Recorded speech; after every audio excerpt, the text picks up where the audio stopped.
What's the nitty-gritty of what you need to know as a new agent to get your business launched the most efficient way possible and get leads as soon as you can?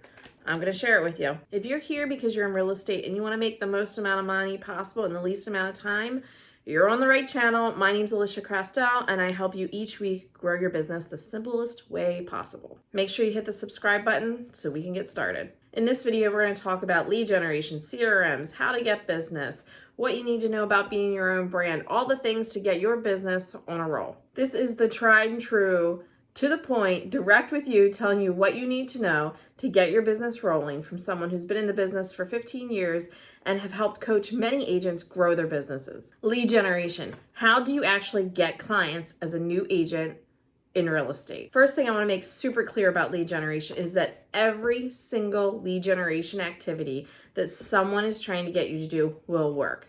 Everyone is going to ask you to try to spend money, to try all the different things. I'm telling you, you do not need to spend a lot of money. You do not need to go to paid leads.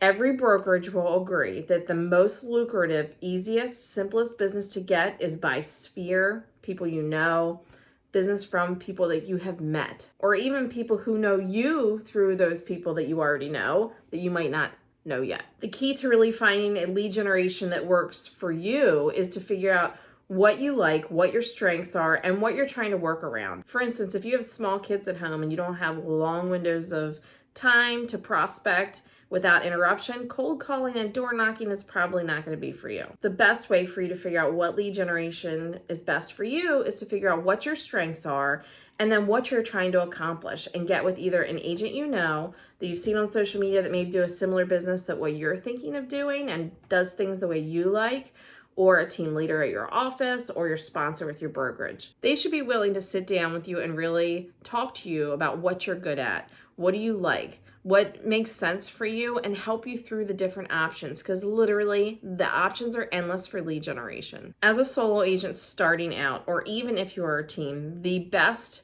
way to get business is through your sphere. That's the meat of a business. You can add other types of leads down the road. That's to scale your business.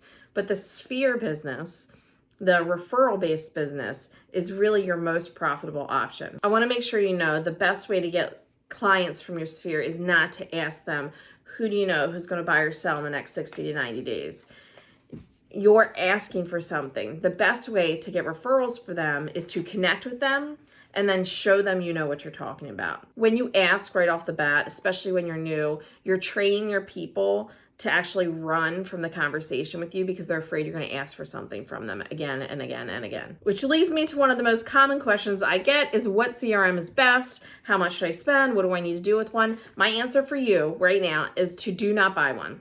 If one is supplied by your brokerage, like mine has KV Core, that's great, but I would not purchase one. Your very first step for getting your CRM together is to realize that you are the client relationship manager. We have to get all of your names and their contact information in on paper or on a Google Sheet. Would be easier because you can copy and paste it into something else when you do buy it. But we need the humans that you're going to be connecting with, the most important humans. And then we need to decide how you're going to connect with those humans before you ever put a name in a CRM, because the CRM is just going to do what you tell it to do. So we need to decide that first. The people you want on your CRM isn't just people that you think, oh, well, they may or may not buy. You want every person who you find value in, who you think is influential in your life, who you maybe admire, and you can have ones in there where you think they may refer you. I think you should have people in there that you actually like. If you are like cringing when you think of their name, but you're like, maybe I'll get business from them, I don't think that's going to suit you in the long run. Once you have the list of people, we're going to go through and just start prioritizing them. Say your top A's of the people who are most influential in your life, and start having conversations with them. Doesn't matter if it's on social media, it doesn't matter if it's through a card, it doesn't matter if it's a one-on-one lunch that you want to get to know them or talk to them, rekindle the relationship, but you want to go and have conversations and find out about them, because they're going to naturally do what? Ask about you. You do not have to go in there guns blazing saying, oh, I'm looking for referrals, I'm trying to grow my business. That's not what this is about. This is a long play to really lay your foundation. You need to know these people, you need to connect, and then later on we're going to show the evidence of success, which will make them want to refer you. Keep in mind, each person you're connecting with on this list that you've written down, each of those people know about 100 people. Some know more, some know less. And regardless if they're going to buy real estate with you ever, each of them can be an advocate for your business and potentially an amazing referrer of your business if you treat them right. And as you're going through and adding to your CRM or your list of people, when you meet someone new, I would personally send them a handwritten note or some sort of card that says, "Great to meet you," and put their information right into your CRM and treat them like the rest of your people in your CRM as you're getting to know them. This is the majority of your time. It's real easy to slip into like, oh, well, I'm just going to learn and go to all the classes. You connecting with people, that's the great thing about real estate, is it gives you permission to connect with all these people, because that is truly how you get the business. You're not getting the business from sitting in a class, which you still need to do, but this needs to be first. This is the majority of your day, most days until you get rolling, and then you have a piece of every day to go learn something. Let me know what state you're licensed in. I'd love to keep track of your journey, and let me know what areas you serve in case we have referrals. You know about the lead gen and you know about the CRM and how to connect with people, but how do we get them to actually refer you? That's the part of the evidence of success. You have to show people in your sphere and that are on your social media that you know what you're talking about. The first thing I get when I say that, people say, well, I'm not doing any real estate yet. Like, what is my evidence of success? I don't have any success yet. You do. Let me show you. Anything you do for another agent, a showing, an open house, any kind of real estate activity, that is an evidence of success. You can have a picture or do a post about it, talking about what you've done. You are in action in real estate, and that is an evidence of success. Because remember, a lot of real estate agents aren't even doing any activity. They're not selling anything.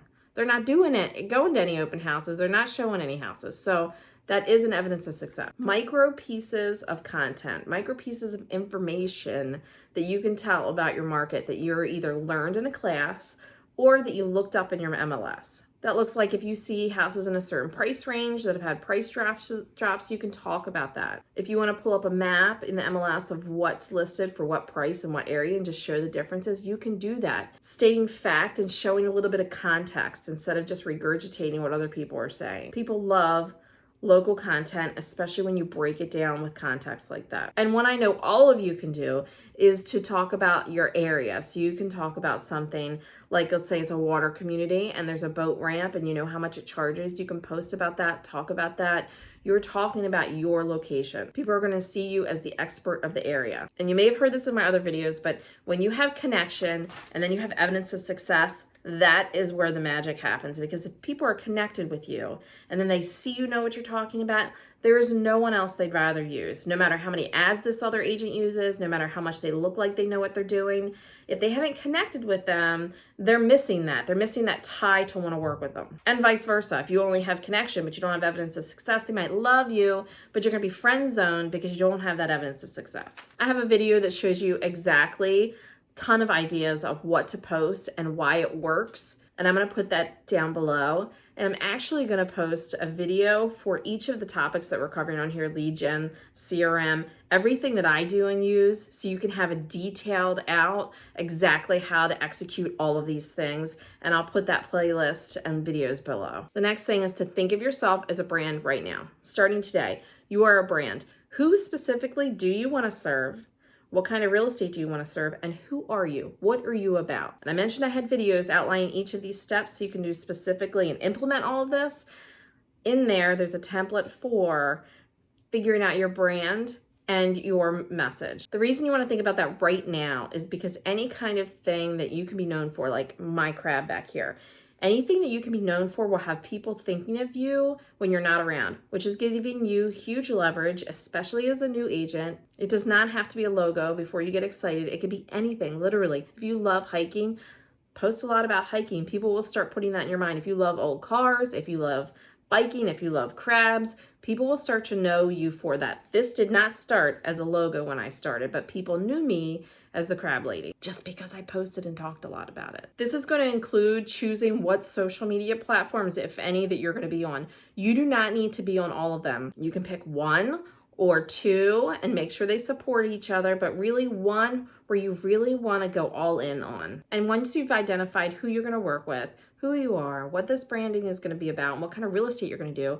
then you can start solving those people's problems. You can figure out ahead, your pace ahead, figure out what do they have, what problems do they have when they're selling. Okay, well, let me get on social media, and when I have conversations with my people for my CRM, I'm gonna talk about those problems before they've happened. So now you're on their radar before they've ever thought about talking to a real estate agent, but you've solved problems for sellers before they became sellers. All of these steps are assuming that you actually know how much you want to make and what kind of hours you're going to want to work. And if you don't, there's a whole business plan video you can look at, and I will link that one too below. In all this launch of your business and growing, if at any time you feel like, oh, that doesn't sit right with me, or your gut is trying to scream at you and tell you something, listen to it.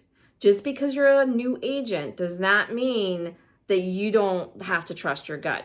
Your intuition has been there forever, so you should trust it. It doesn't automatically go away just because you're new at something. Sit with it and really figure out, is this because I'm new and I'm like worried?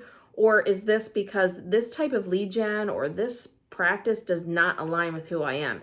If it doesn't, keep researching, keep pushing on it, keep Googling and searching in YouTube to see if that really is what you should be doing or if there's an alternative way. Your gut is so important in this business. If this has helped you in any way, please give me a thumbs up or leave a comment in the video. I'm happy to answer any of your questions if you have some. And as always, hit the subscribe button so I can help you next week.